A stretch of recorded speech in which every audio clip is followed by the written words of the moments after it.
Bom, pessoal, boa noite. Vamos começar o nosso encontro de hoje. Já temos uns 10 minutinhos de tolerância. Primeiramente, gostaria de agradecer a presença de todos que puderam comparecer e também aqueles que nos assistirão posteriormente.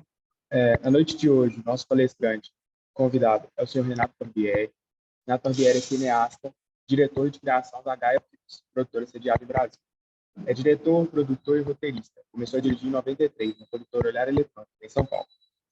Foi diretor do jornal Atualmente e atualmente está lançando os Ondas Pureza e Servidão, ambos sobre o trabalho escravo, os trabalho escravo contemporâneo na Amazônia. Vai ser esse basicamente o tema que ele vai falar conosco aqui hoje. Senhor Renato, o palco é seu. Olá, boa noite. Será que eu posso ver a cara de vocês aí? Se puderem abrir a câmera, eu agradeço. Fica mais pessoal essa nossa conversa. Vejo que tem uma presença feminina maior.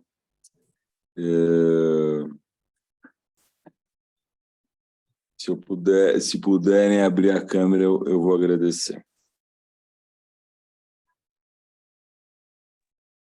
Está conseguindo me ver? Sim, estou te vendo. Estou vendo você e o Edilson. Perfeito. O pessoal normalmente não abre câmera, né? Muita gente ouvindo do trânsito, etc. Tá. Uma coisa, a gente vai abrir depois para perguntas e respostas também? Perfeito. Perfeito. Bom, então, você me dá o tempo aí, tá bom, Henrique, né? Isso. Uma fala de uma meia hora, 40 minutos, e a gente abre para as questões, tá? Bem, eu venho trabalhando já no audiovisual, já há 4 décadas, com produtos de conteúdo, conteúdo de relevância social e ambiental. Eu acho que o cinema, o audiovisual tem um papel bastante relevante no sentido de investigar, expressar e sensibilizar as pessoas, né, para realidades que muitas vezes estão ocultas, muitas vezes não estão diante dos nossos olhos enquanto produto cultural, né? A gente vem, né, de uma cultura patriarcal, capitalista, né, escravagista. A mentalidade escravagista está bastante enraizada no Brasil, né? Tanto que nós estamos vendo nesse momento, né, uma manifestação, né, expressões do fascismo, do nazismo, onde, logicamente, tem tudo a ver com a mentalidade escravagista, né? Não é à toa que a Volkswagen, por exemplo, que foi criada durante o nazismo, ela praticou trabalho escravo aqui na Amazônia, na fazenda Volkswagen, nos anos 80, e até hoje tem muita dificuldade de reconhecer que praticava o trabalho escravo em suas instalações. Então, o fascismo, o nazismo, o escravagismo, eles andam de mãos dadas, né? São fenômenos supremacistas, né? Que acham que estão acima dos demais, né? Que um grupo tem direito à vida e o resto não tem direito à vida, e que as outras espécies, então, nem falar, né? As outras espécies não têm direito à vida também. Eu gosto de estar citando isso porque é um questionamento ao eurocentrismo, mas também um questionamento profundo ao antropocentrismo, né? Colocar a nossa espécie como um centro, né, que tem direitos acima das outras espécies, né? Direito à vida, né? Isso a gente tem que rever todos esses conceitos, né, para construir uma sociedade nova, né, não baseada na mentalidade escravagista. Bom, e observando esses fenômenos, percebendo que a grande mídia também tem pouco apreço pelo conteúdo, né, trabalha mais com a fantasia ou com o sensacionalismo, não contextualizando, né, as coisas, né? Eu já desde cedo fui reparando que por exemplo, foi assassinado lá o congolês, lá o Mose, né? lá numa Copacabana, no Rio de Janeiro, esse ano. Aí vira um estardalhaço, fala-se aquilo durante 10 dias e depois não se fala mais. Ou seja, os motivos que levaram à morte daquele africano, né, congolês, eles continuam aí, iguaizinhos, eles não mudaram em nada. No entanto, joga-se muito a luz sobre o cadáver e não se joga a luz sobre o contexto, a dinâmica, a mecânica que produziu aquele cadáver, né? Então, tudo isso eu fui questionando, né? Vim questionando, e na minha produção audiovisual, né?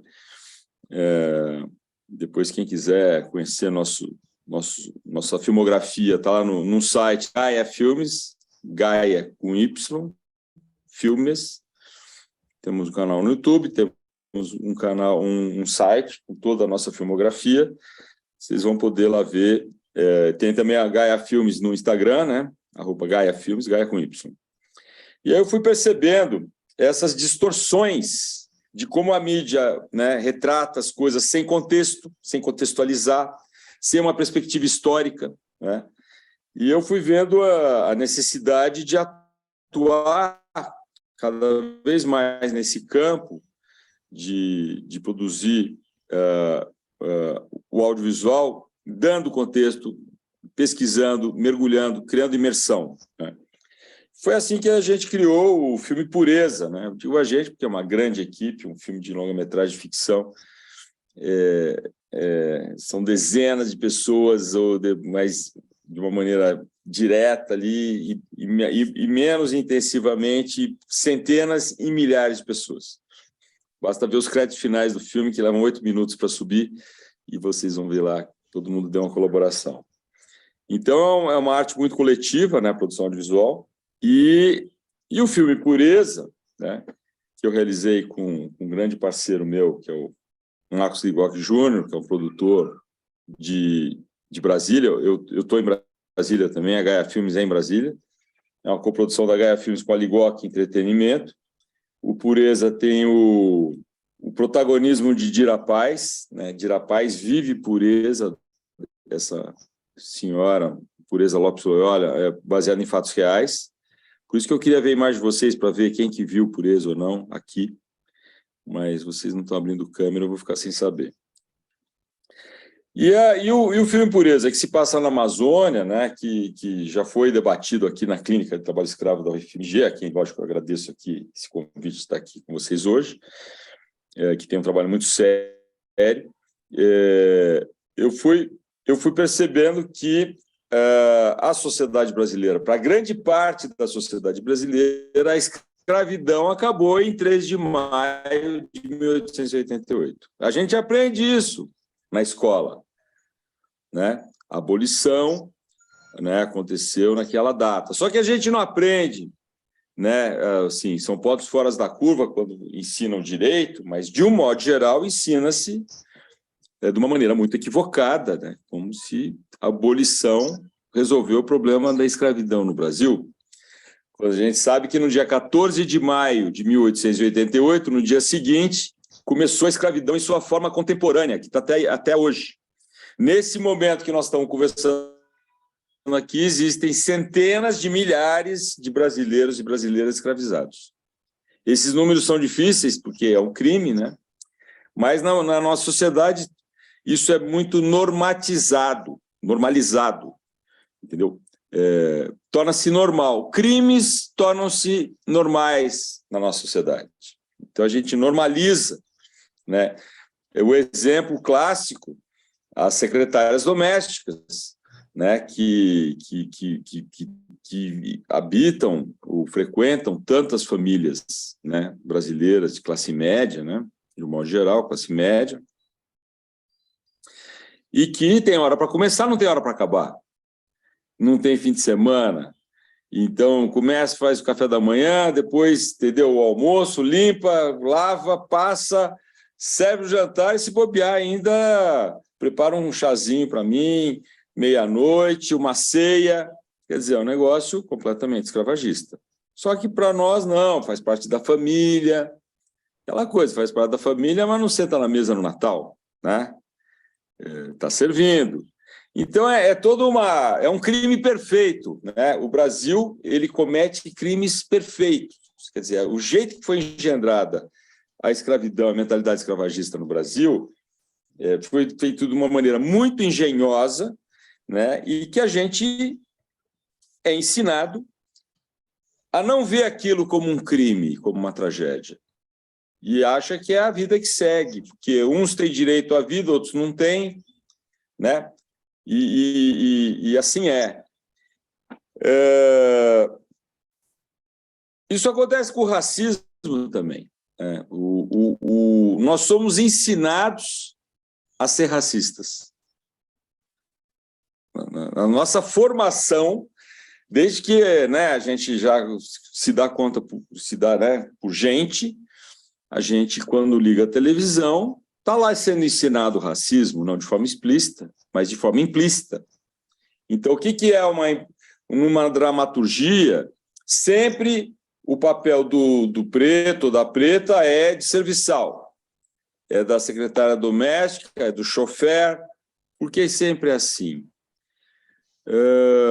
Não que seja nenhum demérito, não há nenhum demérito em ser chofer e ser secretária doméstica no trabalho, você está entregando um serviço, né, muito digno, a dignidade no trabalho, né?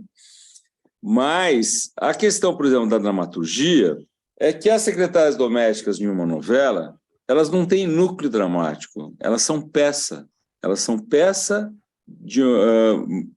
do mobiliário, são peças do cenário.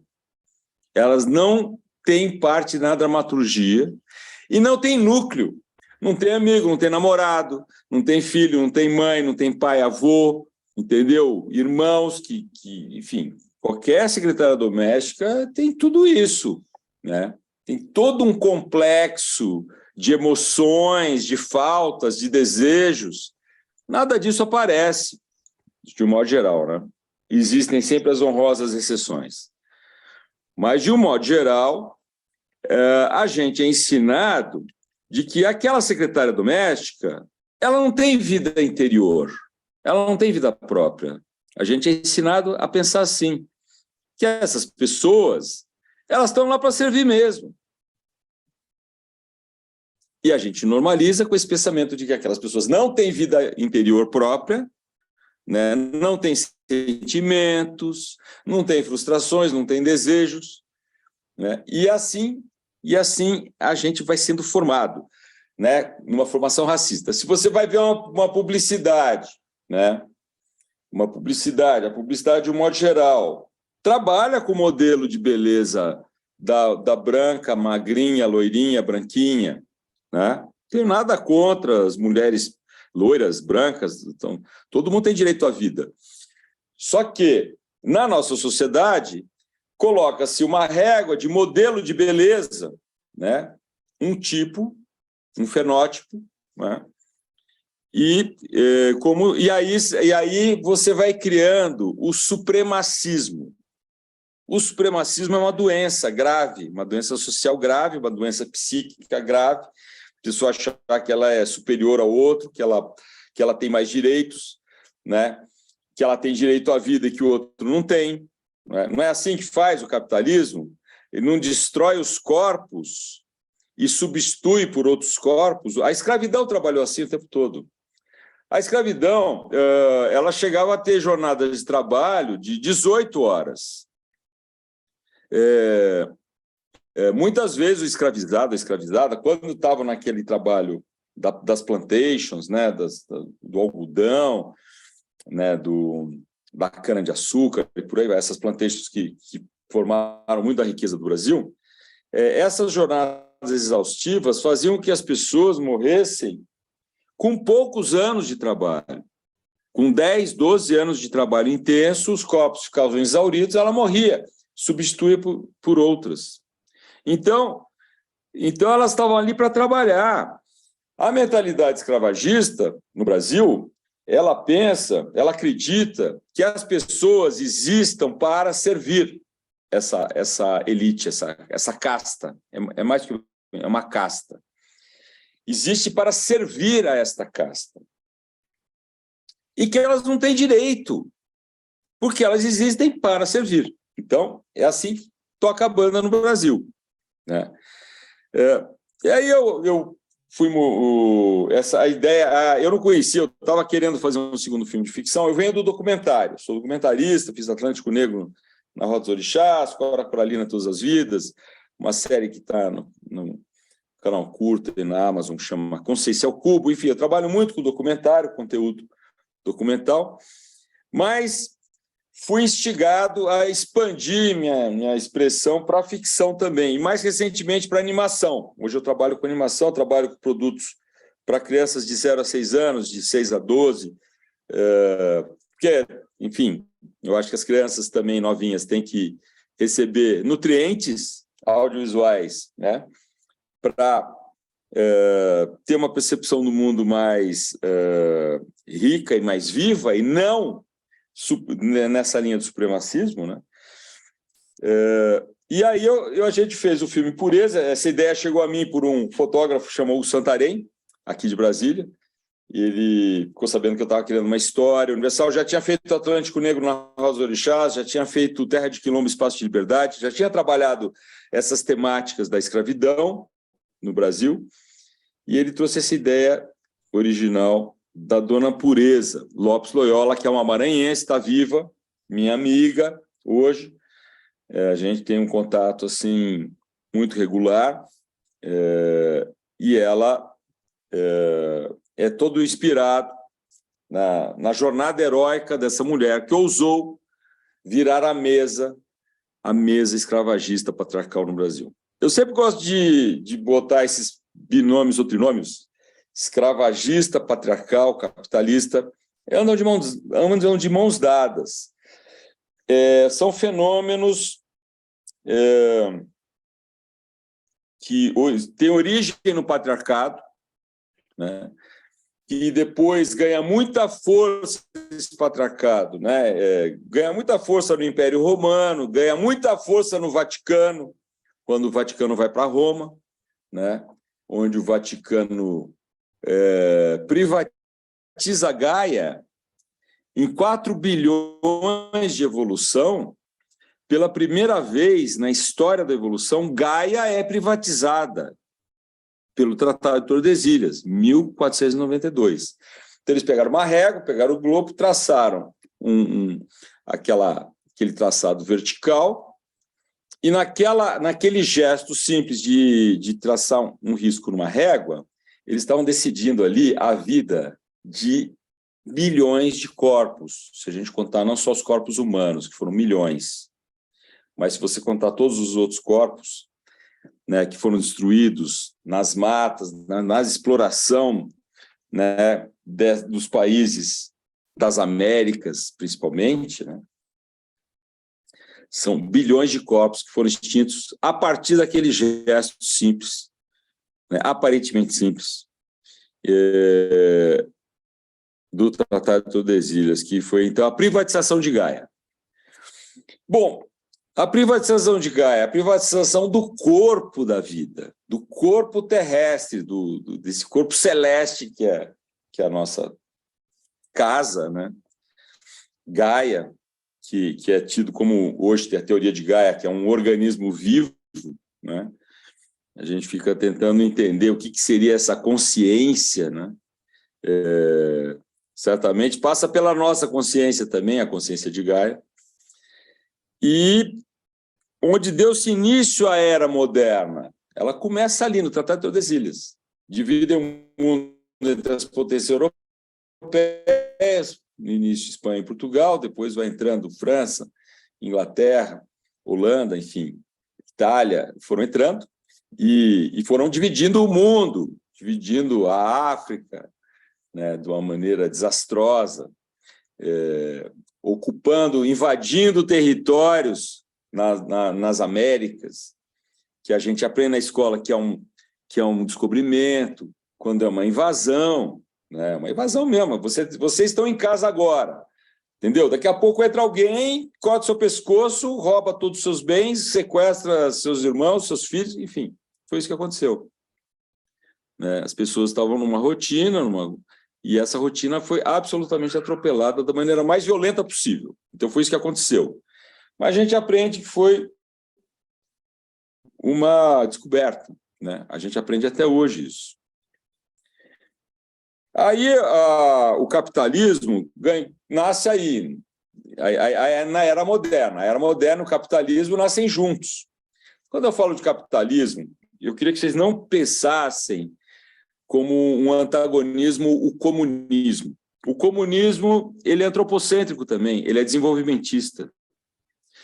Eu estou falando do capitalismo como civilização, né? Uma civilização com um pensamento eurocêntrico, que é a raça principal é a da Europa, um pensamento eurocêntrico, patriarcal, porque normalmente são pensadores homens, toda a citação, né, de ciência, de cultura, de avanços de toda a ordem, da literatura, da ciência, é sempre muito focado nos homens brancos europeus, né? Depois isso se expande para os homens brancos americanos, né? E para todos os continentes dentro dessa visão eurocêntrica. O capitalismo, ele nasce, né? Ele nasce sob o signo da escravidão. A primeira atividade capitalista do mundo, que o que é uma atividade capitalista? É uma produção em escala industrial para o mercado mundial. O capitalismo trabalha com excedente, então ele produz muito para abastecer um mercado mundial. A primeira atividade capitalista do mundo foi o mercado negreiro. Então, o capitalismo ele já nasce sob o signo da escravidão. Então, a gente tem que entender que civilização é essa que tem em sua base a escravidão, né? E quando eu estou falando, repito, quando eu estou falando, é muito fácil chegar, ele é comunista. Não, não tem nada a ver com isso. Eu nem estou falando de comunismo, não estou defendendo nada ligado ao comunismo. Pelo contrário, repito, o comunismo é antropocêntrico, é desenvolvimentista, entendeu?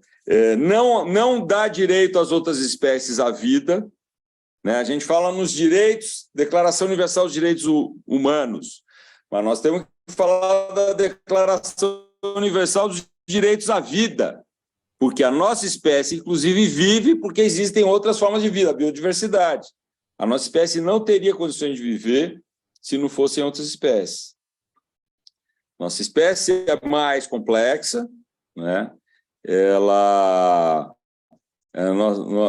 tem essa engenhosidade maravilhosa, essas invenções da nossa espécie incríveis, só que uma mentalidade colocou a nossa espécie como acima das demais, né?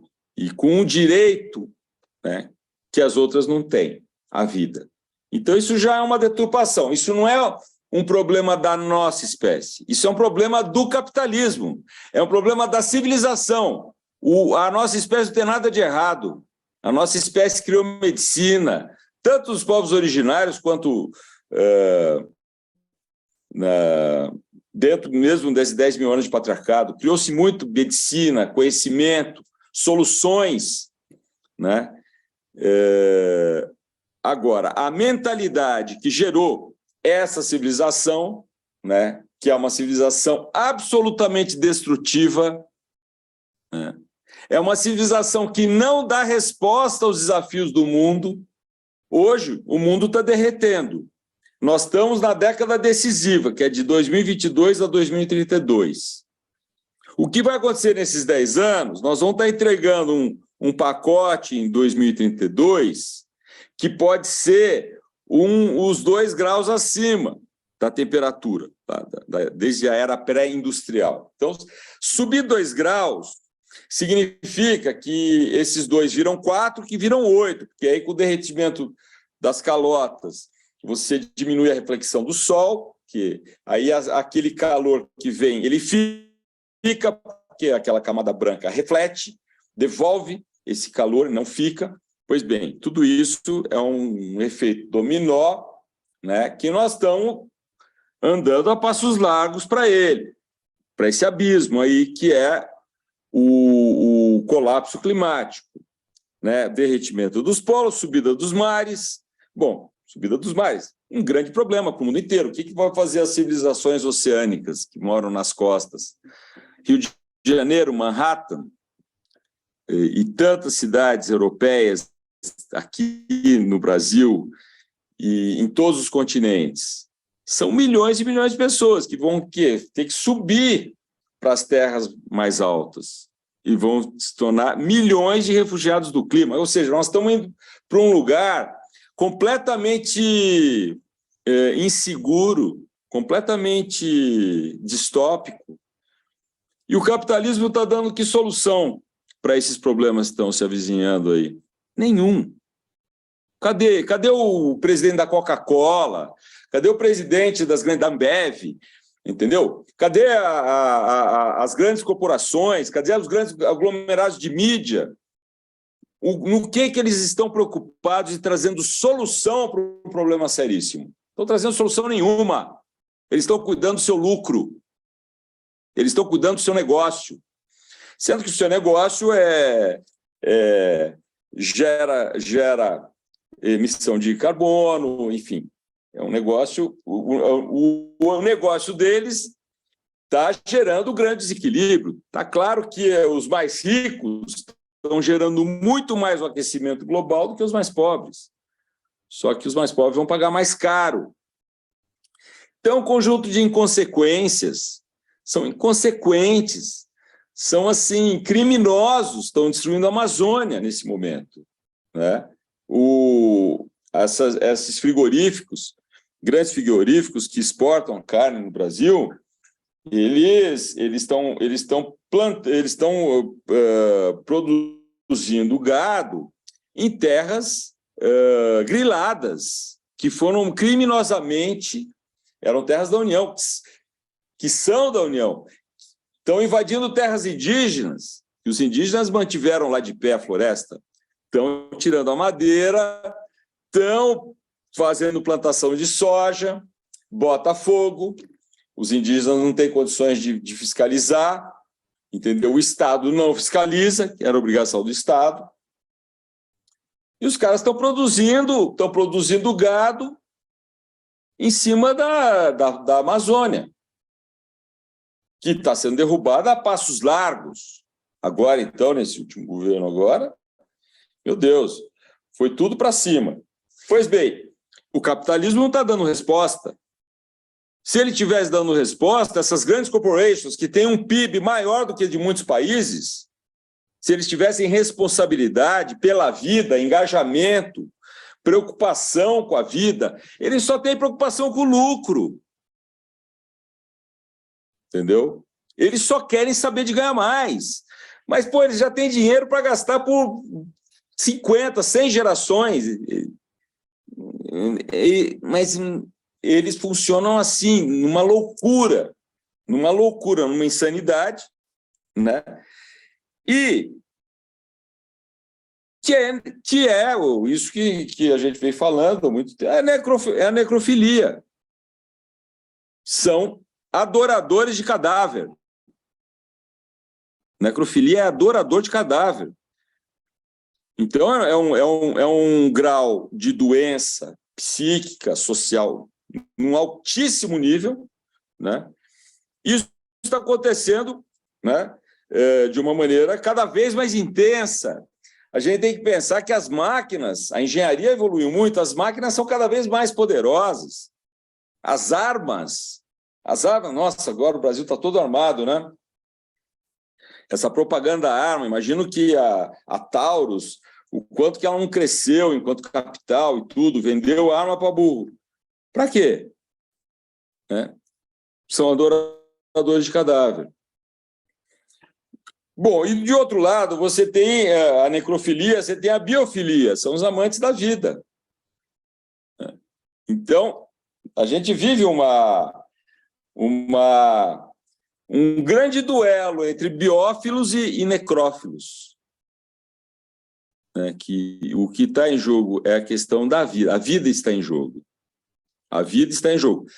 A vida no único planeta vivo do cosmos conhecido. Olha que a gente conhece muito do cosmos hoje, com o lançamento do Hubble e agora desse Webb, onde nós estamos a 2/3 do Big Bang, ou seja, do nosso tempo até o Big Bang, se você pegar uma linha temporal, 2/3 dessa linha a gente já tem acesso com essas lentes aí do Webb. O próximo telescópio que for lançado, ele vai chegar no Big Bang. Olha que loucura. Pois bem, desse imenso cosmos, que a gente vai conhecendo cada vez mais os fundões desse cosmos, não existe nenhum planeta vivo, a não ser o nosso. É a coisa mais preciosa do cosmos, chama-se vida. É um milagre. Uma célula é uma catedral. Não sei se vocês já viram os modelos de como que a célula se estrutura. Aquilo lá é uma catedral. Uma célula gera energia, ela tem inteligência. A inteligência não é um atributo nosso só, não. O antropocentrismo nos levou a acreditar que a inteligência, o sentimento e a consciência são atributos exclusivos dos sapiens, da nossa espécie.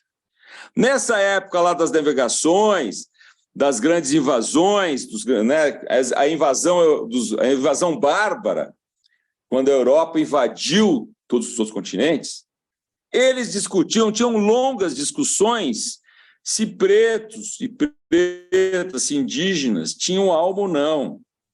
Porque eles achavam que quem só tinha alma eram os brancos. Depois aceitou-se, né, que os sapiens têm alma, todo homem, toda mulher, enfim, todo sapiens vivo tem alma. Mas não acredita a esses atributos da alma, que é o sentimento, a consciência e a inteligência, as outras espécies. Só que está mais do que provado que todo corpo vivo é senciente. Isso vale de uma célula a uma baleia. Todo corpo vivo é senciente. Ele tem sentimento, tem inteligência, tem consciência e tem autodeterminação. Isso é que define senciente. Então, essa mentalidade antropocêntrica, ela faz uma leitura muito rasa das coisas, ela atribui à nossa espécie essa exclusividade dessas coisas que todo mundo... Por exemplo, pegou fogo no Pantanal. Famílias de animais de várias espécies foram dizimadas. E todas as espécies têm sociabilidade. O maior estudioso do neurocientista vivo, Antônio Damasio, eu tive o prazer de entrevistá-lo para a minha série Consciência ao Cubo. Ele me falou isso. Ele me falou, todo corpo vivo é senciente. E ele, que é um dos maiores top 5 neurocientistas do mundo vivo, ele foi estudar a sociabilidade das bactérias, que não têm sistema nervoso. O sistema nervoso, o cérebro, a nossa espinha dorsal, enfim, esse sistema nervoso, né, que é o cérebro junto com a coluna, isso forma o sistema nervoso, ele é recentíssimo na evolução, ele só tem 500 milhões de anos, a evolução tem 4 bilhões de anos. Mas o Antônio Damasio foi estudar a sociabilidade das bactérias, que são os primeiros terráqueos. Os primeiros terráqueos que surgiram aqui há 4 bilhões de anos são as bactérias, são seres unicelulares. São super inteligentes.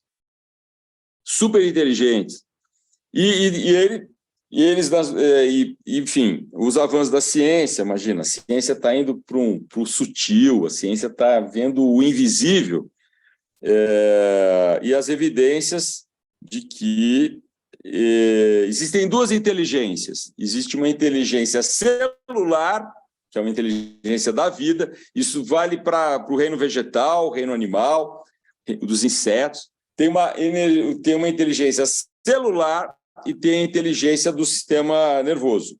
Todo bicho que tem olho e ouvido tem sistema nervoso. Os olhos, os ouvidos, eles existem graças ao cérebro. Então, antes da evolução, vivia no escuro e no silêncio. Não ouvia e nem enxergava. E conseguia interagir muito bem, criando espécies, a evolução incrível. Numa jornada, né,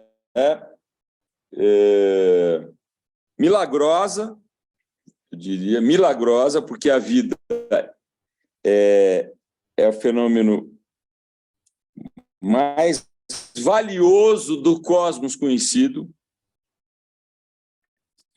E, no entanto, esse regime, essa civilização capitalista, a vida não vale nada. Tanto a vida não vale nada que mata-se como nunca. Nós estamos vivendo a 6ª extinção. Houveram 5 extinções antes. A 5ª extinção foi promovida por uma tempestade de meteoros, aquela que extinguiu os dinossauros. Aquilo foi a 5ª extinção. As outras 4 foram promovidas por bactéria, por vírus. Numa dessas, se não me engano, a 4ª extinção, grande extinção, um tipo de vírus matou 90% de todo o reino vegetal. Uma extinção, assim, brutal. E a 6ª extinção é a do antropoceno. A 6ª extinção é promovida pela nossa espécie.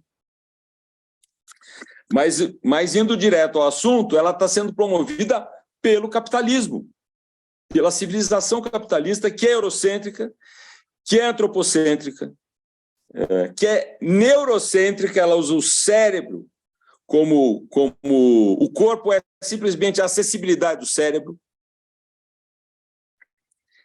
E o capitalismo, né, o patriarcado, com o grande avanço do capitalismo, que o patriarcado teve 3 grandes avanços. O primeiro é o Império Romano, o segundo é o Vaticano, que cria a Idade Moderna. O terceiro é o capitalismo. O capitalismo é o suprassumo do patriarcado, que é o controle sobre tudo e todos. O capitalismo ele opera sobre o controle, sobre a exploração. Mas o capitalismo é cínico. Ele é cínico, ele é ganancioso e cínico. Então ele é cínico, então ele fala, não, o capitalismo é o único regime capaz de alimentar o mundo. Quando a gente vê que a fome está aumentando, a fome vai aumentar muito mais com o desequilíbrio climático, com as grandes secas, as grandes inundações. A fome vai aumentar muito mais. No entanto, ele tem a desfaçatez, esse regime, essa civilização, tem a desfaçatez de falar que ela é o único sistema capaz de gerar comida para todo mundo. Quando, na verdade, a soja que é produzida aqui é para alimentar porco na China e nos Estados Unidos. Não é nem para alimentar gente. E como é que tem 30 milhões de brasileiros passando fome? Numa terra que se plantando tudo dá. Então, há um cinismo nisso. Aí, quando o Lula chega e fala que vai prolongar o auxílio emergencial, não sei o quê, o mercado fica de mau humor. Aí sobe o dólar, cai a bolsa. Entendeu? Por quê? Porque é inconsequente. É inconsequente, não tem consequência. Ele só tem um compromisso, o lucro e a dominação.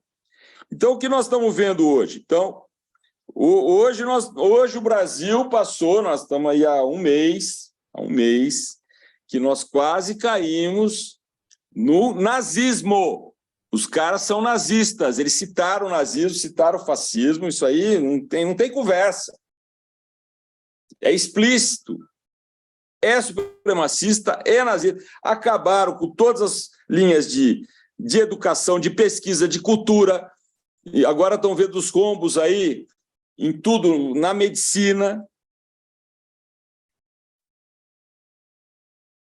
Mas trabalham com um cinismo, dizendo que é o único regime que dá liberdade e é o único regime que gera comida e é capaz de alimentar o mundo todo. Bom, muito bem. Dá liberdade, mas nasceu sob o signo da escravidão. Que liberdade é essa? O filme Pureza. Está aí, está na Globoplay, está nas plataformas aí, Google Play TV, YouTube TV, por aí vai. Eu levei 12 anos para fazer o Pureza. 12 anos. Eu queria fazer um filme bem feito, um filme de impacto, um filme com valores de produção, uma grande história da Dona Pureza. Eu não queria fazer de qualquer jeito. E eu levei 12 anos para fazer. Nós levamos 12 anos para fazer. A gente não teve um real do sistema financeiro ou das empresas. A gente realizou o Pureza graças às políticas de fomento à produção cinematográfica no Brasil, que em Minas Gerais tem uma produção, no Brasil todo hoje você tem uma produção pujante, né? Pernambuco, na Bahia, no Ceará, até o Acre está produzindo coisas incríveis, né? O DF, onde eu estou. Então, Pureza foi feito graças à política de fomento ao audiovisual, que é uma indústria estratégica, e também graças ao Sistema de Justiça do Trabalho e do Ministério Público do Trabalho, que apoiaram o filme, acreditaram no filme, e hoje 95 organizações nacionais e internacionais que apoiam o filme. É o maior arco institucional de um filme na história do cinema brasileiro. Nenhum filme tem 95 organizações que apoiam. Isso é o Pureza, nesse caso, ele é um case. Pois bem, e nós não conseguimos um real, nós temos assim, dezenas de portas. E eles não puseram real. Por que eles não puseram real?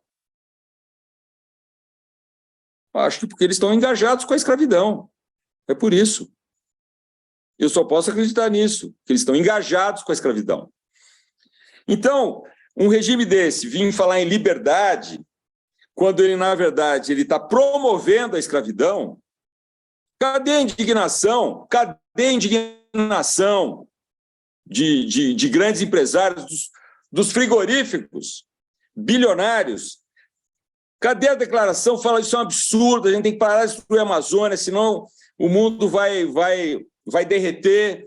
Nós temos que parar de fazer escravidão, essa vergonha nacional, 5 séculos de escravidão. Quem que vocês veem de empresários fazendo uma declaração libertária de dignidade humana, de trabalho digno? Onde vocês veem isso? Estão quietos, estão cuidando do seu lucro. É uma covardia isso. É uma covardia, um regime covarde, porque mente, porque fala em liberdade quando se está vendo a escravidão. E eu fiz o Pureza, e nós fizemos Pureza, para mostrar para a sociedade brasileira que a escravidão existe, que ela não acabou em 3 de maio de 1888, que ela existe hoje, e existe muitas vezes no nosso vizinho, às vezes dentro da nossa casa. Isso no caso da escravidão doméstica, né?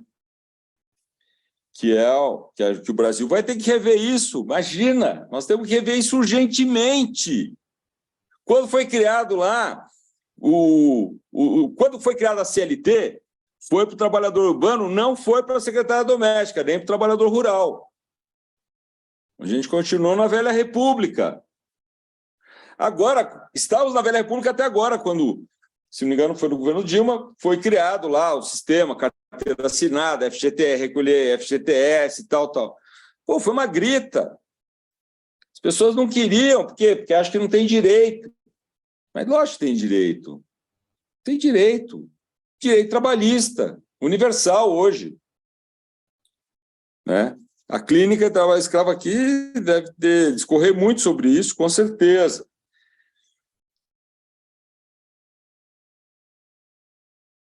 E existem muitas formas de escravidão no nosso país.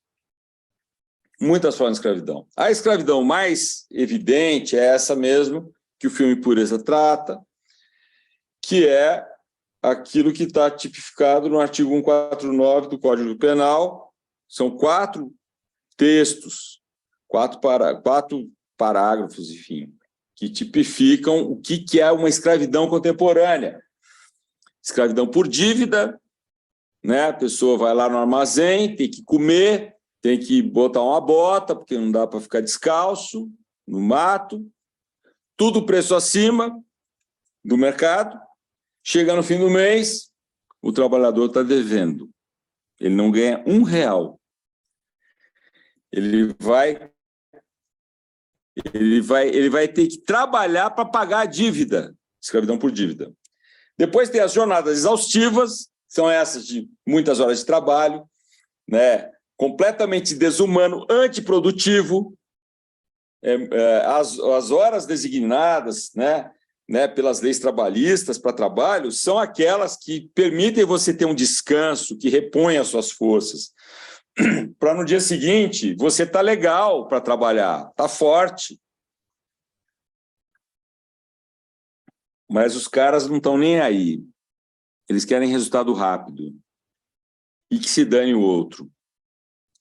Então, as jornadas exaustivas é completamente desumano, né? Qualquer um aqui que está aqui presente sabe a importância de ter um número de horas de trabalho e ter um número de horas de descanso, a hora do seu almoço, a hora da sua refeição, enfim. Mas isso não é levado em conta para os escravagistas. Também tem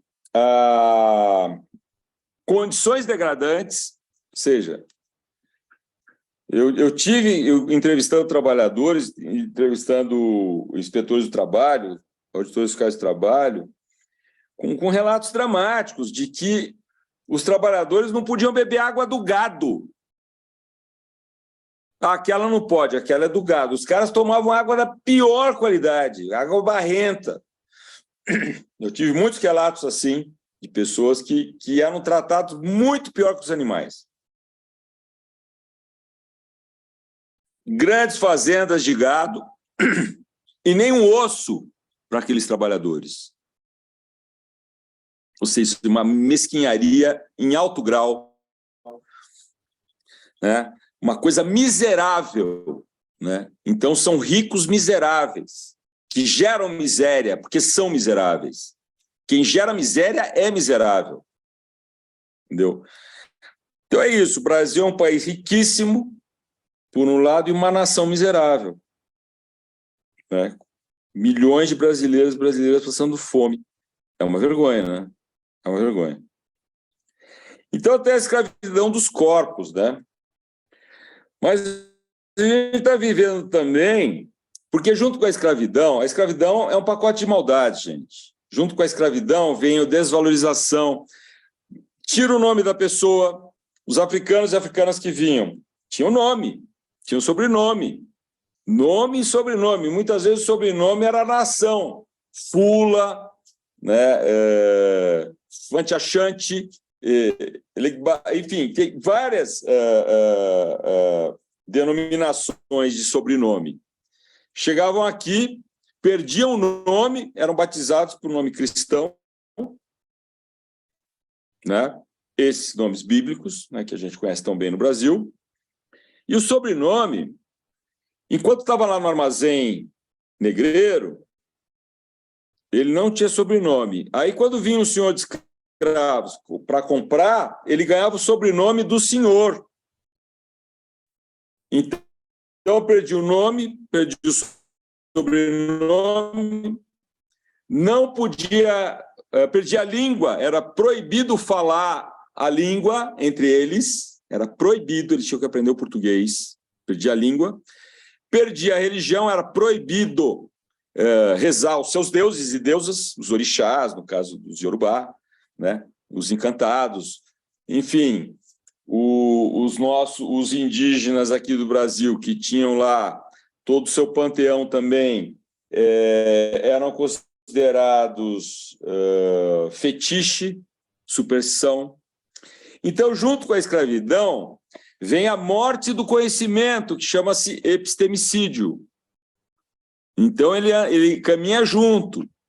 O trabalhador, quando ele é escravizado, ele é recrutado por falsas promessas, trabalho bom, salário bom, sempre a mentira por baixo, por trás. A mentira está sempre presente nesse sistema. Vejam agora o que nós estamos vendo, a palavra não vale nada. O cara que é presidente, ele fala hoje uma coisa, amanhã, no dia seguinte, ele fala e está tudo certo, a palavra não vale nada. É assim. Esse sistema é assim. E agora nós estamos vivendo o ápice dele. Entendeu? O clímax da hipocrisia, o clímax da ganância, o clímax do cinismo. E aí, então, esse trabalhador é levado. Aí ele chega lá na fazenda, ele não sabe voltar de lá, porque ele viaja à noite. Ele viaja à noite para não aprender o caminho. Ele não é recrutado assim, eu vou ter uma fazenda em Goiás, eu vou recrutar em Goianésia. Não, vai recrutar lá no Maranhão, lá no Piauí. Por quê? Porque o cara de Goianésia sabe fugir. Ele conhece a região. Então, eles vão trazer um cara, o gato, que é o empreiteiro, ele vai buscar o trabalhador lá num outro estado, plantação de cebola em Santa Catarina. Traz lá da Bahia o trabalhador. Viaja à noite em Pau de Arara. Aí chega no armazém, ele está no meio de uma fazenda, nossa, se é no Pará, então, na Amazônia, ele está no meio do nada. Se ele correr, ele vai encontrar onça, ele vai morrer de fome, de sede, cobra, inseto, frio, enfim. É um pacote de maldades. Daí ele chega lá e o documento dele é apreendido, como fazem com as prostitutas, que são, né, tráfico de prostituta, que pega, caça o passaporte. Aí o cara chega lá na fazenda, o gerente da fazenda, o capataz, ele pega o documento, carteira de identidade. O cara, como é que ele vai fugir sem documento? Se ele é preto, a polícia prende ele se ele não tem documento. No Brasil é assim. A pessoa, o cidadão preto, ele tem que pensar 10 vezes para sair de casa.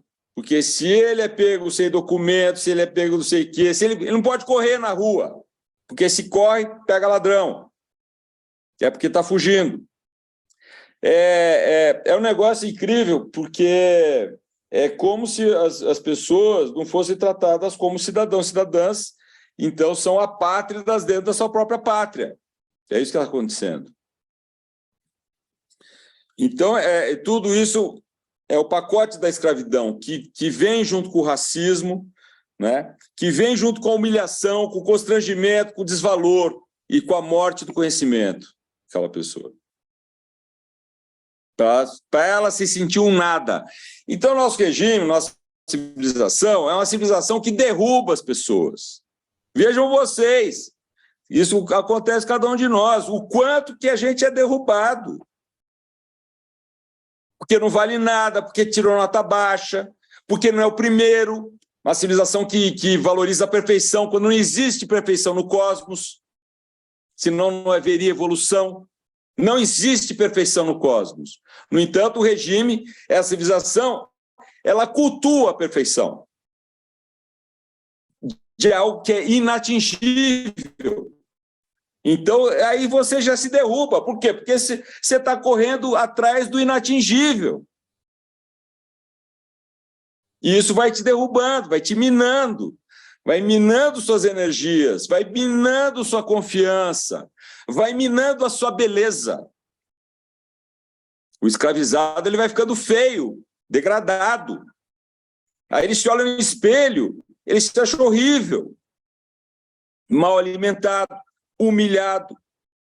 Então, a civilização que derruba, que joga para baixo. E nós temos que nos insurgir contra isso. A gente não pode ser jogado para baixo. Fique atento, cada vez que te jogam para baixo, né, pode crer que está lá o patriarcado por trás, a dominação pela desvalorização. A melhor maneira de dominar é desvalorizar. É estratégico. A desvalorização é estratégica no patriarcado. Ela é estratégica no capitalismo.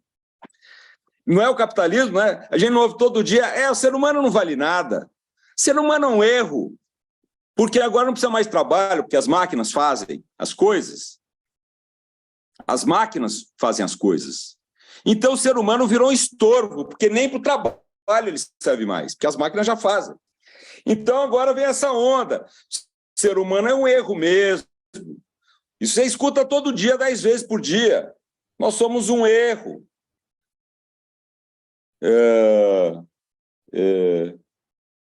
Não é o ser humano, é a civilização. É a civilização equivocada, uma civilização anti-vida. É isso que nós estamos vivendo.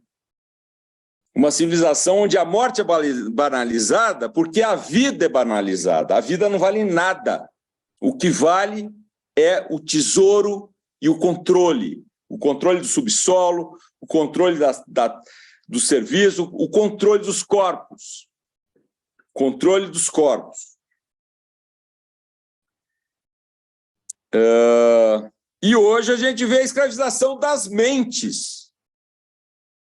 O que nós estamos vendo de robotização de humanos aí, pessoas que estão repetindo.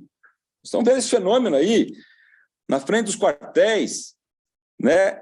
Uma escravização das mentes, uma colonização das mentes, mas num grau que a gente nunca tinha visto. Porque já o epistemicídio está na base da colonização. Vamos desvalorizar esse povo aí, vamos matar o conhecimento deles. Não vamos deixar. Não pode dançar, não pode falar sozinho, é louco.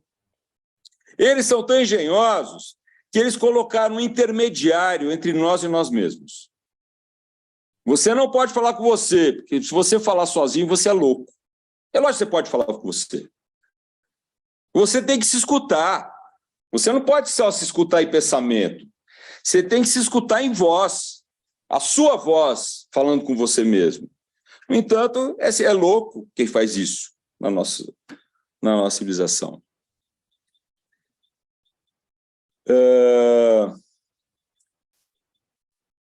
Implantaram um fiscal dentro de cada um de nós, que é o superego, né? Certo, errado, né? Bonito, feio, todos aqueles padrões. Um fiscal, né? Onde fica exigindo de nós uma perfeição que não existe, onde não acredita-se no processo, porque tudo é processo. Uma árvore, para dar uma flor, ela vive um processo.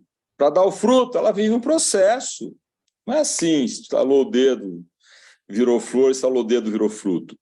Nós somos da mesma forma. A gente tem que viver o processo. No entanto, não se valoriza o processo, se valoriza o imediatismo, o estalar de dedos, as soluções mágicas. Então, lógico que nós temos que criar uma outra civilização. Hoje, nós estamos numa grande encruzilhada no Brasil. Ou a gente investe pesado em educação e cultura para decolonizar as mentes, ou nós vamos formar soldados para a extrema-direita.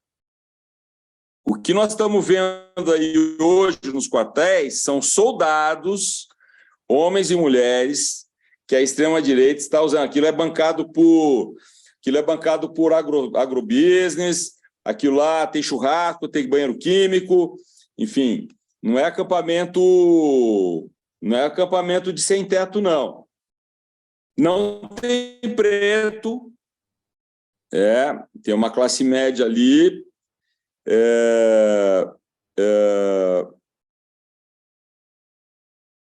e eu estou vendo que o Brasil se tornou um grande laboratório da extrema-direita no mundo. Agora, essas eleições mostrou que eles estão no caminho certo.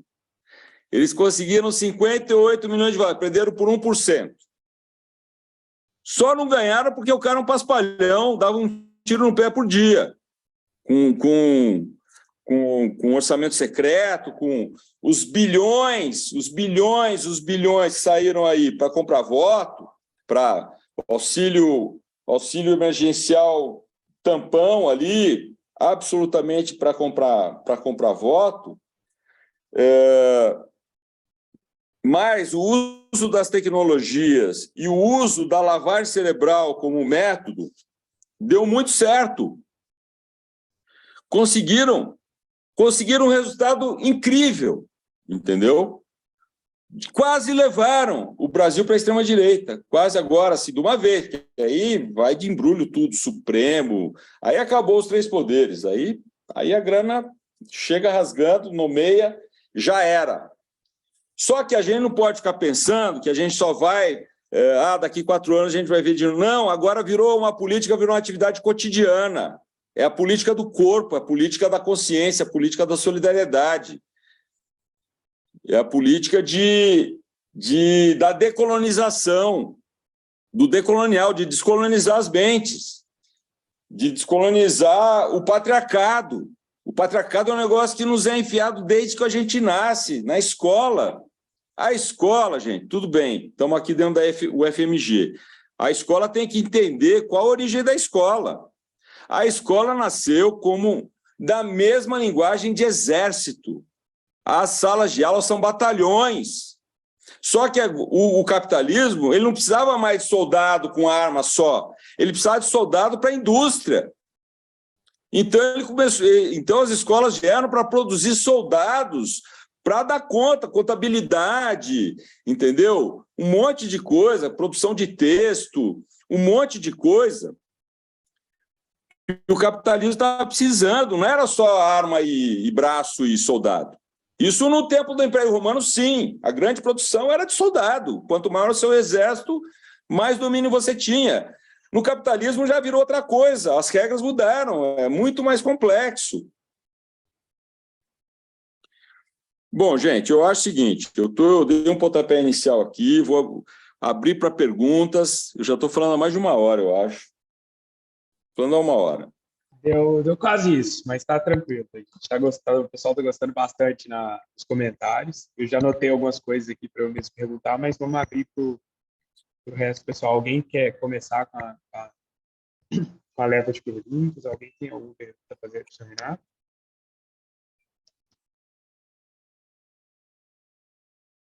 Posso perguntar? Claro, fica à vontade. Renato, primeiro, parabéns pelo filme, é maravilhoso.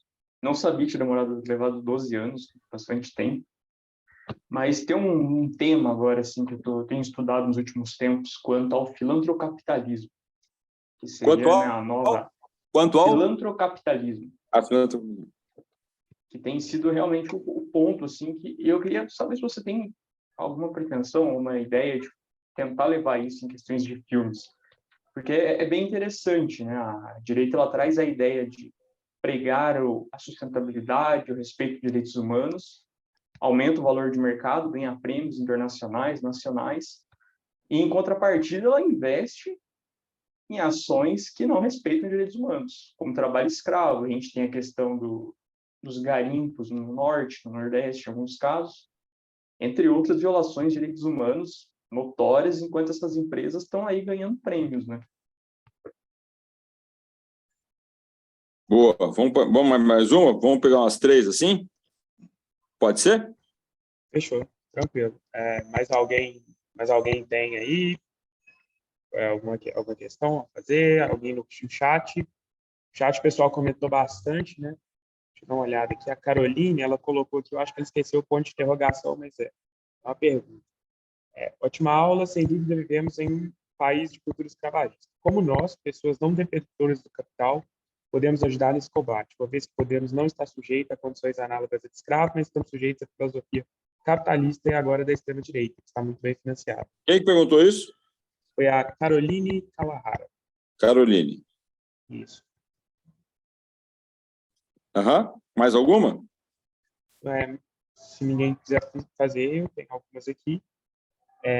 O primeiro voltando lá no início, né, foi notando com o tempo, teve algum momento, o senhor, no momento que pensava em ser cineasta, teve um clique assim, falar, pô, nesse momento foi que o senhor pensou em fazer um conteúdo visando relevância social, visando relevância cultural, alguma coisa assim, ou foi na minha carreira? Na sua carreira? Tá bom, ótimo. Pode continuar, depois eu continuo o resto dos meus perguntas. Bom, vou responder então, depois a gente faz mais uma rodada, tá bom? Fechou. Bom, Gilson,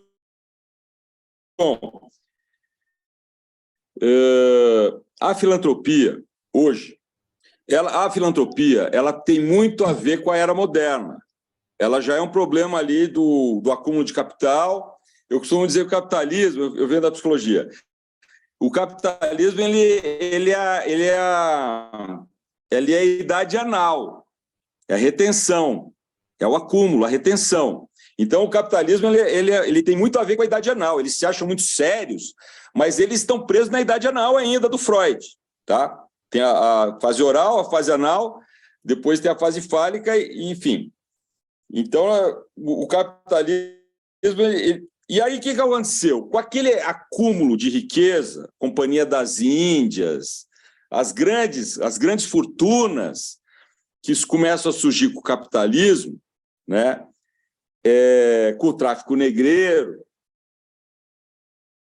Aí, tinham algumas dessas fortunas ligadas às ordens religiosas, aos religiosos. Então as ordens religiosas, nós estamos fazendo um trabalho, né, de promoção social daquele grupo tal, filantropia. Pagavam. Hoje, vê-se que a filantropia é um furo na água. Ela não gera transformação, porque ela é de mão única. E as coisas, quando são de mão única, elas não funcionam. Elas têm que ser retroalimentadas, tem que ser processo. Então, a filantropia hoje fala-se em ESG, Environment Social Governance. Tem que ter a governança, você tem que pôr aquele dinheiro e gerar riqueza também. Tem que ter governança também. Então, não adianta. É um investimento de alto risco, quer dizer, você não tem garantia do retorno do investimento, mas você vai ter o retorno social e ambiental do investimento. Às vezes o financeiro não vem, mas tem que ter o compromisso do financeiro também. Então, hoje, o ESG é uma proposta muito mais consequente, isso se não virar greenwashing, aquela coisa de máscara verde, de que o cara finge que é ambientalista, mas derruba a Amazônia, enfim, ou o cara finge que é social, mas, no fundo, ele está promovendo a miséria.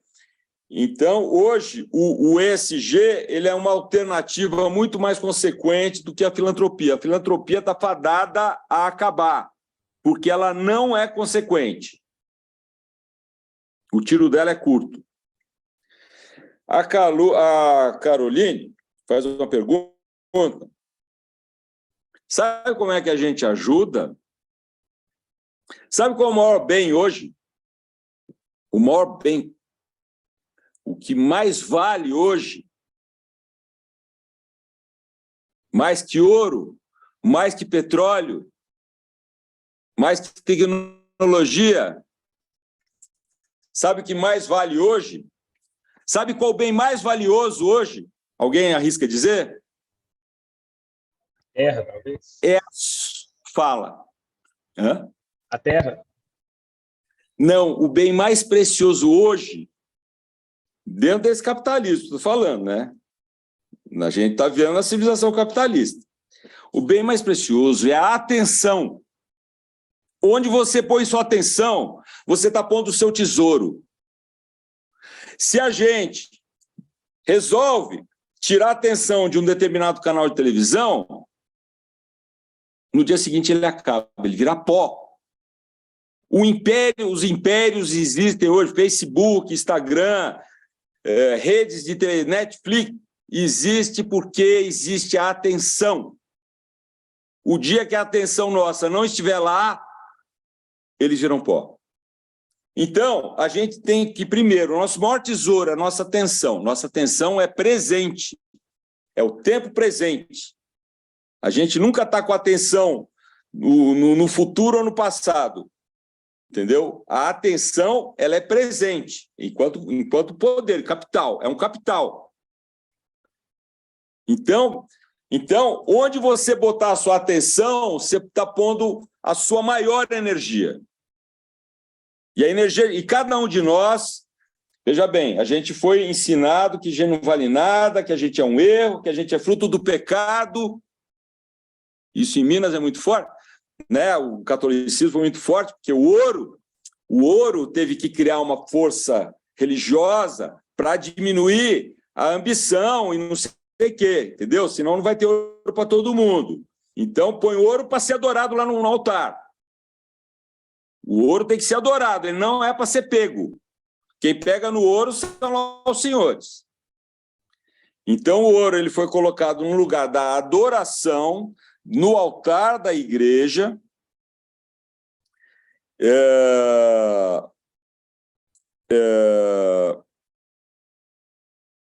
E hoje, o bem maior é a atenção de cada um de nós. E nós somos uma usina atômica, cada um de nós.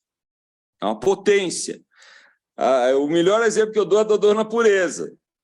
Quem viu o filme sabe. Aquela mulher, uma mulher simples, que aprendeu a ler 40 anos para aprender a Bíblia e tal. É uma figura singular. Ela é uma potência. Só que cada um de nós pode ser uma pureza.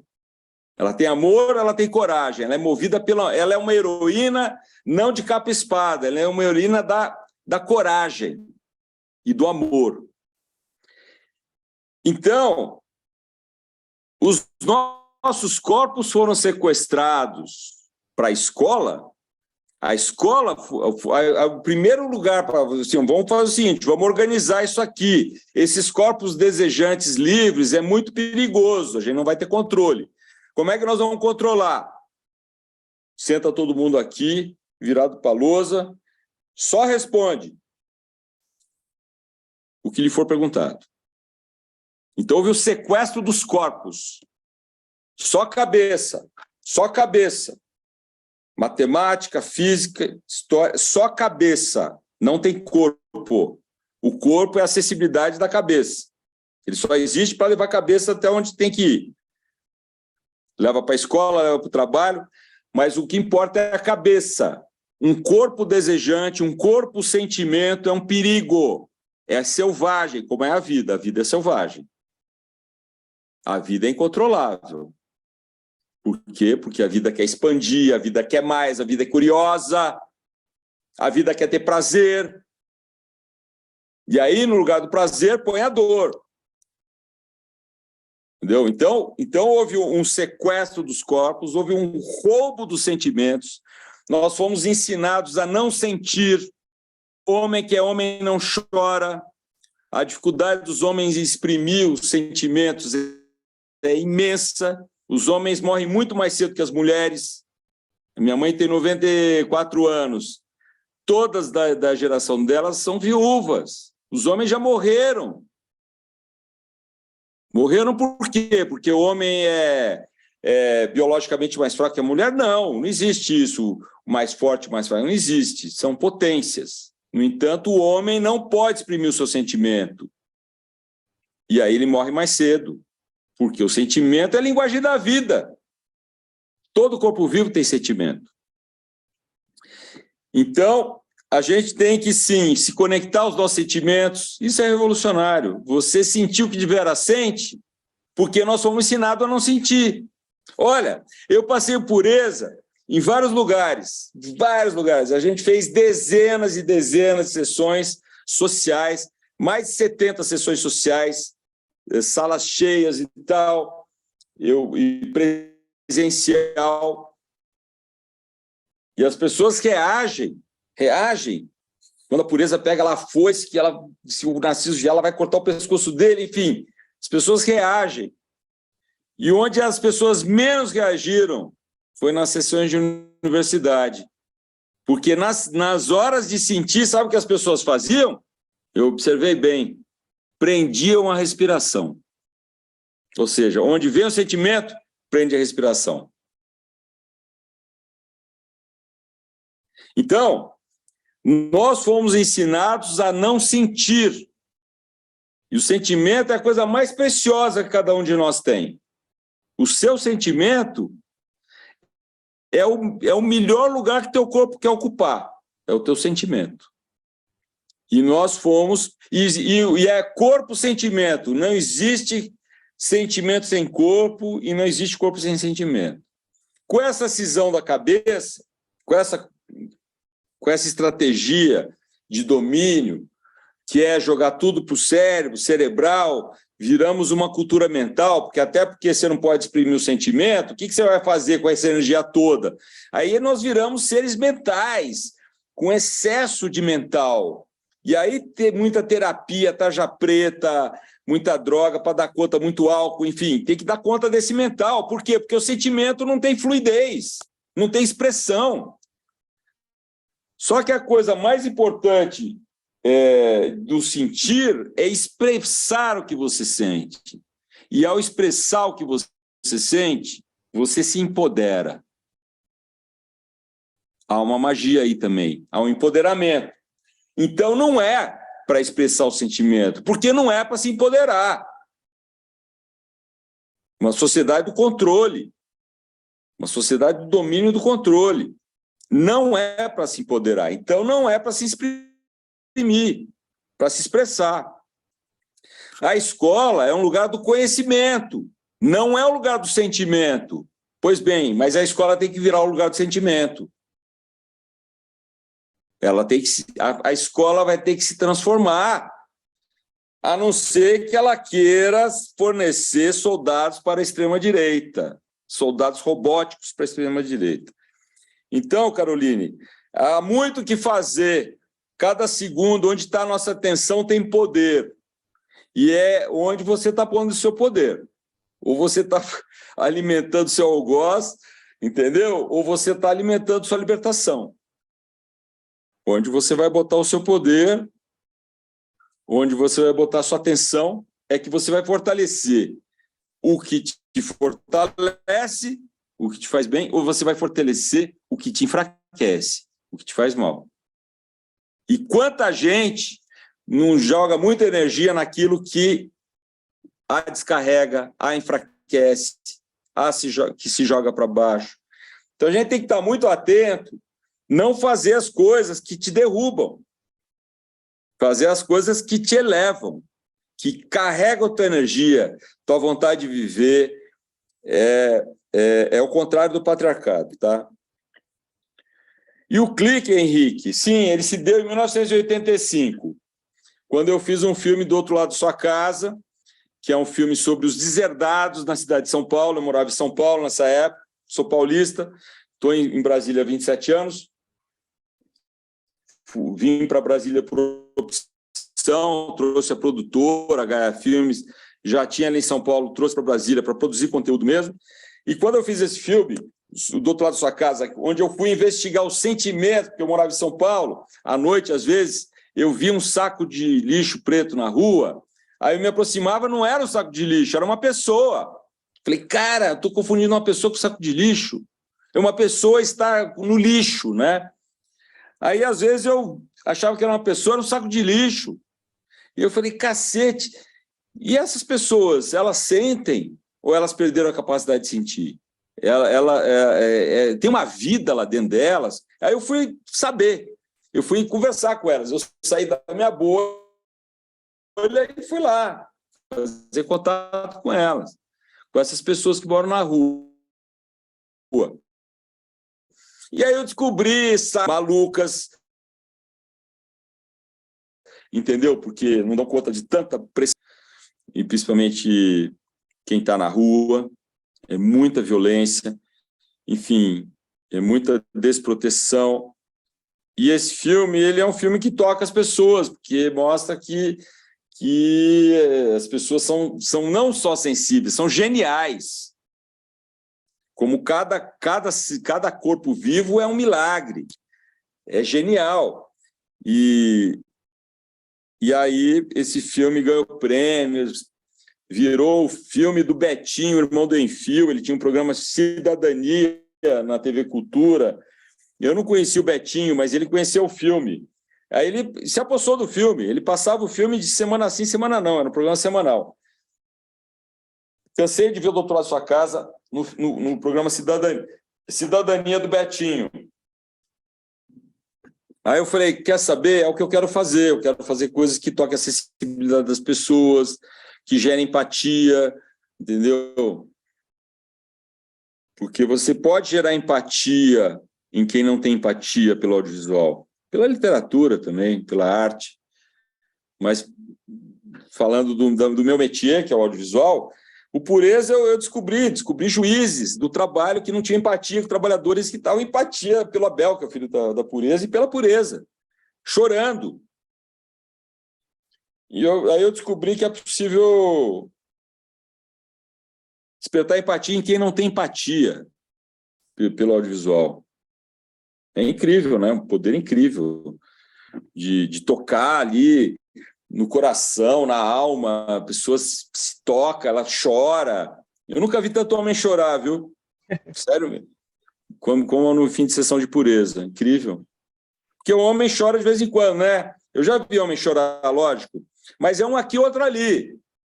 Que é raro, porque homem que é homem não chora. A gente é ensinado a isso, pô. Isso é uma aberração, né? Mas, enfim, a gente foi ensinado assim. É ensinado assim. Eu insisto, a escola não é lugar para sentir, é lugar para conhecer. Só que conhecimento não é sinônimo de consciência, porque você pode ter muito conhecimento e nenhuma consciência. Quantas pessoas têm uma biblioteca na cabeça e empatia zero? Empatia é consciência do outro. Verdade. Respondido? Respondido. Super respondido. Vamos lá, pessoal, alguém tem mais alguma pergunta falada? Alguém quer aparecer via câmera, alguma coisa assim? A gente tem mais três perguntas, eu acho, não, duas, no chat. Se ninguém quiser falar, eu vou lê-las aqui.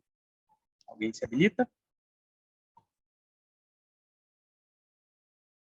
Olha só, tem a Ana Clarice, a Hanna... É a Ana Clarice e a Hanna. Isso, eu vou ler aqui. São ótimas perguntas, lê uma de cada vez. Beleza, vou ler a da Ana Clarice primeiro. O que você acha sobre o uso da ciência pelo capitalismo? Você acha perigoso nós demos tanta importância àquilo que é cientificamente comprovado e desconsideremos todo o resto? Nossa experiência com o bolsonarismo me deixou confusa quanto a isso, porque é um governo que trabalha para o capital, mas disseminou muito a questão da dúvida sobre a vacina, por exemplo. Muito obrigado. Bom, veja bem, estão sendo despejados bilhões de dólares por ano no negacionismo. Então, existe uma indústria do negacionismo muito rica, com muito recurso. Quem está pondo mais dinheiro no negacionismo é a indústria do combustível fóssil, petróleo, porque o desequilíbrio climático colocou, né, a questão do combustível fóssil como grande vilão, emissor de CO2. Então, eles, para desmentirem isso, colocar em dúvida, eles criaram o negacionismo que eles emprestaram, isso foi descoberto por uma historiadora da ciência americana, eles emprestaram da indústria tabagista, quando provou-se que o tabagismo industrial, esse tabagismo Philip Morris, enfim, esse tabagismo da indústria tabagista, que esse tabagismo gerava câncer no pulmão. Aí eles falaram, bom, não dá para a gente se contrapor a isso, então vamos criar uma estratégia, vamos pegar a grande mídia para entrevistar uns caras de jaleco, né? O cara se formou, a gente paga, ele contrata o cara aqui, ele fala o que a gente quer, ele fala o que a gente quer, e aí a gente bota em dúvida. Pode ser, mas pode não ser, entendeu? Então eles colocaram numa zona cinzenta, onde coloca em dúvida, onde coloca a evidência científica como uma questão entre mil questões, entendeu? Dilui. Então, hoje, por exemplo, é o que nós vivemos. Então, a nova namorada do Neymar é tão relevante quanto o derretimento dos polos, porque é um assunto entre mil, quando não é um assunto entre mil, quando é o assunto, o derretimento dos polos. Um assunto que vai afetar todo mundo. Mas não, fica tudo na planície, fica tudo plano. Entendeu? Então, existe uma jogada assim. Aí, O entretenimento tem um papel importante, a indústria de entretenimento, alguns comunicadores, influencers também, porque joga tudo, entendeu? Vira tudo pizza, entendeu? Onde os assuntos relevantes eles ganham a mesma relevância que os irrelevantes, ou seja, tudo se torna irrelevante.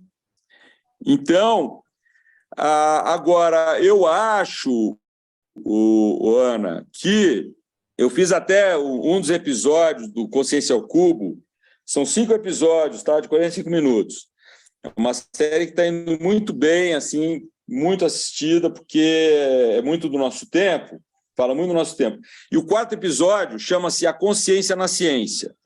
Então, a gente fala exatamente isso, a gente aborda exatamente que a ciência, ela, quando ela se torna a serviço da vida, ela é maravilhosa. Quando a ciência se torna mercenária a serviço do lucro, aí ela pode virar qualquer coisa, ela pode até, entendeu? Ocultar algumas evidências para não comprometer o lucro. Então, a ciência hoje, ela tem que ter uma moralidade, ela tem que ter uma decência, entendeu?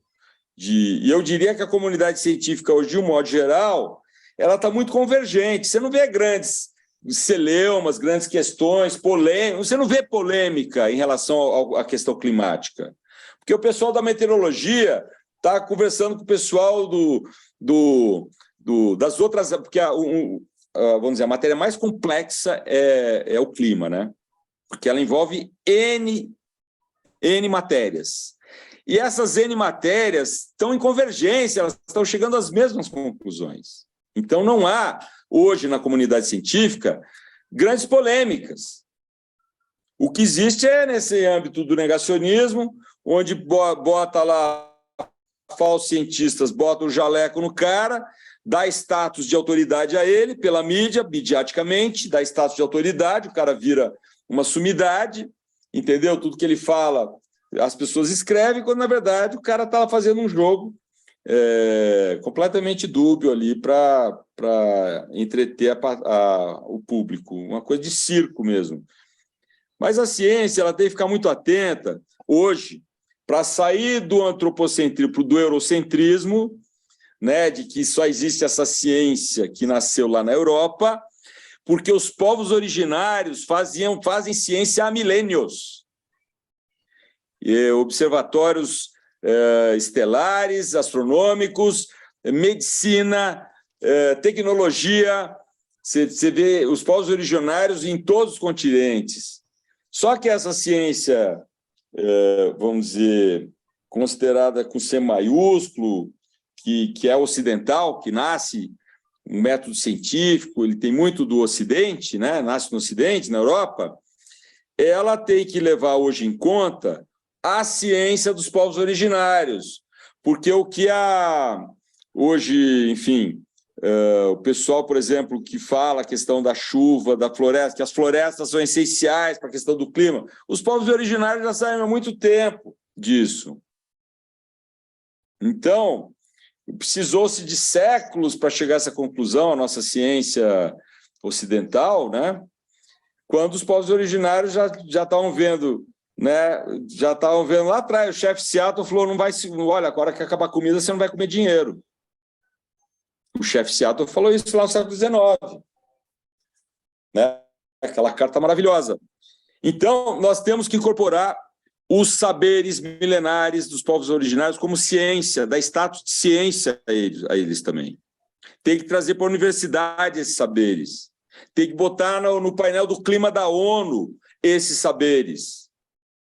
Porque lá no painel do IPCC só tem a turma do jaleco, entendeu? A turma da ciência, vamos dizer, eurocêntrica. Eu acho maravilhosa. A ciência chegou no sutil. Eu não tenho nada contra a ciência. Minha questão é o mercenarismo que faz alguns cientistas se tornam mercenários, que nem cientistas são mercenários. Mas hoje a ciência está chegando no sutil, ela está chegando no invisível. E em grande convergência com os saberes milenários dos povos originários. Então, E essa questão da vacina é um negacionismo, lógico. Nós estamos aqui hoje sem máscara, não sei o quê, por causa da vacina. Não tivesse vacina, a gente estava lá em 2020, todo mundo fechado nas suas casas. Enfim. Respondido, Ana? Ana, você quer complementar alguma coisa? Apareceu na câmera aí. Perfeito. Vamos para a pergunta da Rania. Obrigada.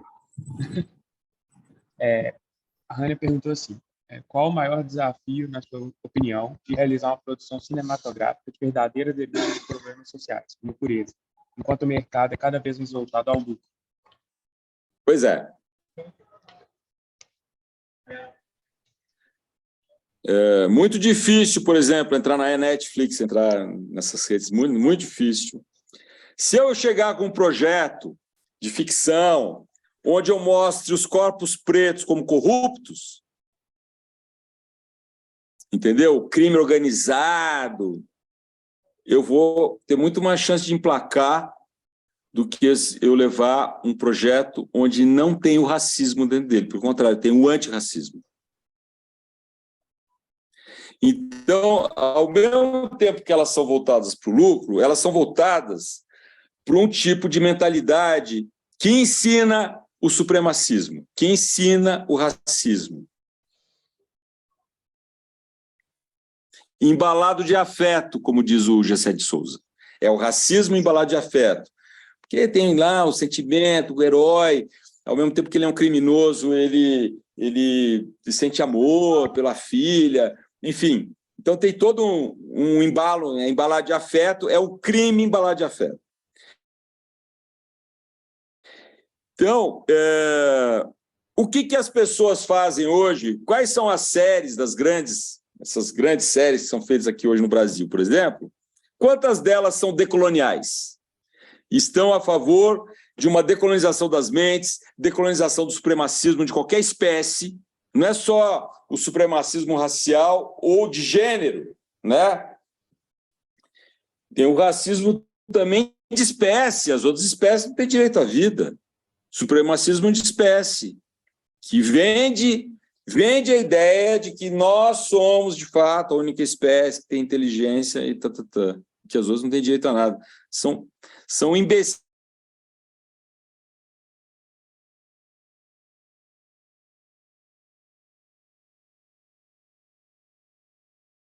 Isso aí o Antônio Damasio nos diz isso. Ele foi estudar a sociabilidade das bactérias. Olha que coisa incrível.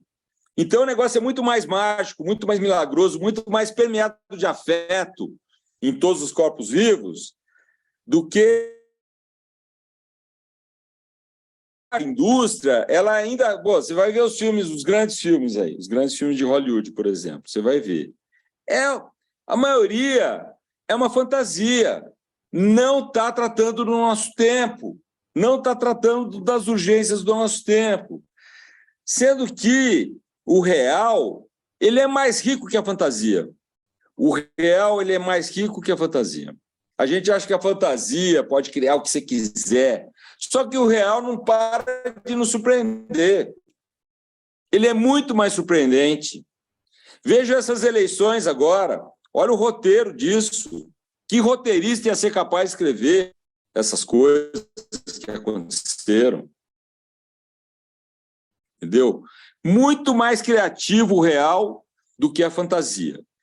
E a fantasia, nesses tempos de urgências, ela hoje está mais a serviço da alienação, da desconexão. Então, a questão é exatamente o que eu estava falando da atenção. Ou você bota a sua atenção na conexão, em se conectar e, de fato, se conectar com o outro, consigo mesmo, né? Com a escala do nosso país, com a Amazônia e com o próprio planeta, ou a gente opera na desconexão. A indústria está operando muito na desconexão.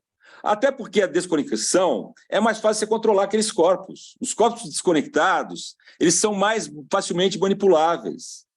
Já os corpos vivos, com sentimento, entendeu? Não é tão fácil manipular. porque tem vida própria.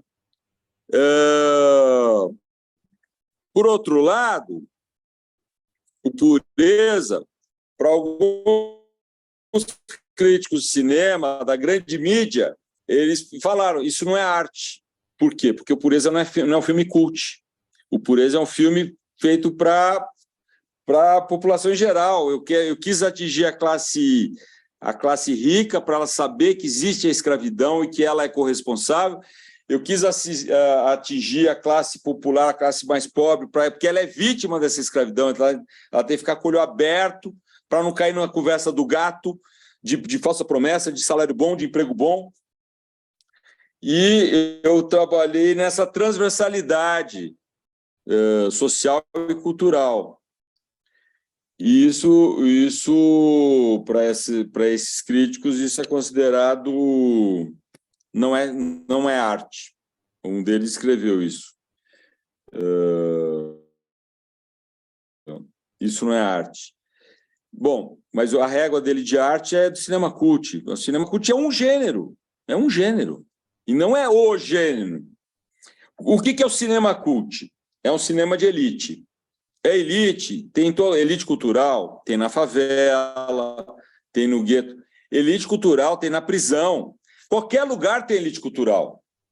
Elite cultural, lógico, eu faço parte da elite cultural, inclusive, porque todos nós que estudamos, fizemos faculdade e tal, a gente faz parte de uma elite cultural. A gente adquire instrumental mental, para superar os lapsos de entendimento. O cinema cult, ele opera com vazios, lapsos de entendimento. Você é que faz o arco. Final aberto. Você inventa. Você cria o final. Só que para criar esse final, ou então criar... não perder o filme. Puta, não entendi o filme. O cinema cult, você vai passar na Baixada Fluminense, o negro não vai entender. Por quê? Porque não tem instrumental intelectual para superar os lapsos de entendimento da narrativa. Só que o cinema cult, ele é feito propositalmente para atingir uma elite cultural e só. Por quê? O povão, pão e circo. Não pode ter arte. Porque a arte para o povão vai fazer o povão pensar, vai fazer o povão sentir. E isso não é bom. O governo fascista agora, que está saindo, por que ele pesquisa, cultura, educação? Por que ele cortou? Porque é o que faz pensar e sentir. Então, o neoliberalismo, ele trabalha muito bem com isso. O neoliberalismo se juntou ao fascismo. Não tem planeta para todo mundo. Lavagem cerebral em larga escala. Lavagem cerebral em larga escala. Então, eles são diabólicos, né? São diabólicos. E um filme como o meu filme, que é um filme social, o Pureza é um filme social, e é um filme de qualidade, com valores cinematográficos, com roteiro muito bem, tudo muito trabalhado, com doctoring, entendeu? Uma estratégia dramatúrgica. As universidades não acolheram Pureza. A UFMG aqui é uma exceção, e tem uma outra UERJ, passou na UERJ lá do Rio de Janeiro semana passada, mas eu não vi os professores de cinema, os professores, entendeu? A academia abraçando, porque a academia é de elite. E a academia, ela se criou com conhecimento dentro dos muros da academia. Há muito se fala, Paulo Freire fala, há muito se fala, temos que explodir os muros da academia, levar o conhecimento para o mundo. O conhecimento não pode ficar só dentro dos muros da academia. Mas a academia tem o DNA elitista. E lógico que nós temos que quebrar isso, mudar isso, transformar isso. E tirar a academia do lugar de elite para se tornar um lugar social. Então, contra o cinema, um cinema social, você tem os críticos especializados, que eles só querem saber de filme cult, o que não é filme cult não é cinema, assim como a arte. As artes visuais, quem determina o que é arte e o que não é arte? Os bancos. Os bancos é que compram as grandes obras de arte. Essas obras de arte que valem 100 milhões de dólares, recorde sobre recorde de milhões de dólares, são os bancos. Eles determinam, eles contratam os curadores. Então, o artista que vem trazer a contradição, ele não é bem-vindo. Entendeu? Pelo menos ali nos bancos, porque os bancos vão falar, não vem me encher o saco. Me traz entretenimento, me traz arte como requinte do espírito. Mas não arte que vai despertar os corpos, chacoalhar os corpos, pegar fogo nos corpos, entendeu? Os corpos vão ficar febris, né? De desejo, de vontade de transformar. Não, não. Então, é uma coisa que trabalha muito no anestesiamento, né? Opera muito no anestesiamento, não no despertar. Então, o cinema social, que é um cinema que emociona, que desperta sensibilidade social, não sei o quê, não, isso não é arte. Chegaram a chamar o Pureza de cinema... eu não gosto de cinema ONG, só porque a gente tem esse apoio aí de organizações que têm interesse pelo filme, porque o filme vai ajudar na sua obra social, na sua articulação social, na sua articulação de consciência social. Então, lógico, nós somos uma sociedade elitista que cultiva o elitismo. E nós temos que estar despertos e acordados para isso, para ir desmontando isso, porque senão vai continuar. Entendeu? Respondi para você, Rania.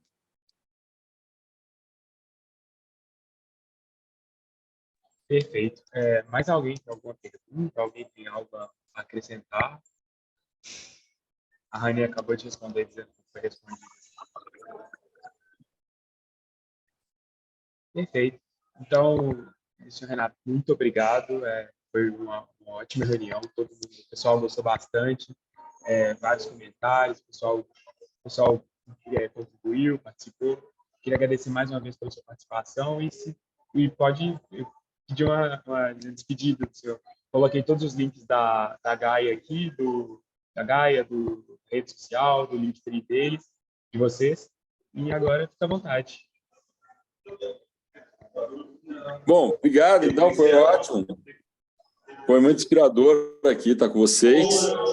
Esses temas, eles me deixam febris, porque eu acho que a gente está no momento de urgências mesmo.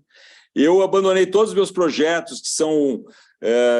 não que eu não goste disso, a arte como requinte do espírito, eu adoro também, mas eu abandonei esses projetos, porque eu acho que não é disso que nós estamos precisando, de requinte do espírito, nós estamos precisando é defender a vida. A vida está em perigo. Então, essa é a grande urgência. É a coisa mais preciosa que existe. E nós temos coragem, tem que ter coragem de defender a vida, porque ela foi banalizada. Então é isso. Encorajo todos vocês, homens e mulheres, a serem guerreiros e guerreiras. Muito obrigado pela palestra, senhor. E aí eu gostaria de agradecer em nome da clínica, em nome dos alunos, pela atenção, pela disponibilidade. E com certeza vamos nos ver em outras oportunidades. Obrigado a todos.